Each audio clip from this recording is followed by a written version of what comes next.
আপনার যদি রাতে ঘুম না পুরে আবার দিনে ডিউটি থাকে, ঘুম একটু যদি যাওয়াই লাগে, তো ফজরের পর পর ঘুমাবেন না। আলহামদুলিল্লাহ, আমাদের বাসায় আমরা এটার প্র্যাকটিসটা প্রতি বছর খুব হার্ডলি করার চেষ্টা করি। ফজরের পর পর কোনো ঘুম নেই, ফজরের পর একটু কোরআন তেলাওয়াত করেন। প্রথম প্রথম চোখ ভেঙে আসবে, কারণ আপনি ভোর রাতে উঠছেন, অভ্যাস নাই। তো যাতে চোখে ঘুম না আসে সেজন্য নানান বুদ্ধি বাইর করেন, করে ঘুম দূর করেন, একটু উঠবস করেন। ওই টাইমে বসে ফজরের পরে আপনি তেলাওয়াত করেন, জিকির আজকার করেন, সকাল সন্ধ্যার দোয়াগুলো পড়েন, এটা দোয়া করেন, রমজানের কিছু আমল করেন।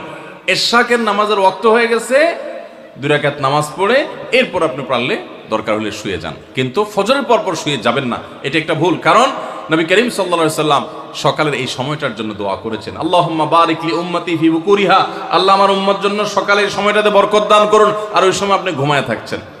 তো রমজান মাসে আমরা এটা একটা ভুল করি, এটা আমরা করব না যথাসম্ভব।